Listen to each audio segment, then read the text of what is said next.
You have entered a new world. Please review your identity settings for this world and feed Mechanical Dawn's operations with intelligence support. A muffled synthetic voice drilled into her ear. Through the haze, she saw text strobe across the air like a waterfall of light. Ravenlock gasped, pain split her skull. As if an axe had cleaved her head, a pressure so sharp it felt ready to burst. Sutures, a man's voice beside her. Close her scalp, then give her one more shot of the special analgesic. She is at her limit.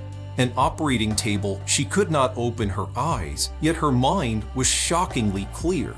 A needle bit into the skin of her arm, the drug went in, a cool flood, the pains often fast. This was not a dream. Dreams never hurt like this. Something here had snapped the world's logic. Maybe she had fallen into the kind of thing that only happens in fantasy books or on a screen time slip. She had been yanked from her cramped little hole straight into the unknown. The shot steadied her enough to think panic would not help. She forced herself calm. The closed beta forum of Crimson Soil had announced the game's start, then the room had flipped.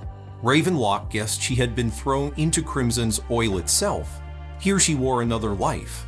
She focused in the dark, a light screen unrolled. It showed the same identity block she had just heard. Core of Mechanical Dawn, trainee patrol officer of the Bureau's Field Unit 7, Level 1 wanted criminal, resistance mole. Ravenlock thought perfect complicated is an understatement. She read it again until her hands felt useless.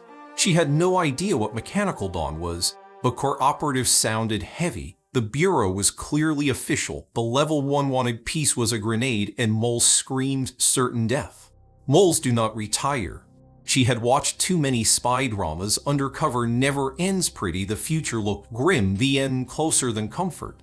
Metal clinked. She could feel a needle pulling through flesh, the tug and stitch of the suture. Her heartbeat slowed from a ragged gallop to a steady drum. Thought caught up, furies to a thin, hard line. Time slipped. The anesthetic is wearing off. She will wake now, said the surgeon. She gave up the act of staying limp. Her eyelids cracked.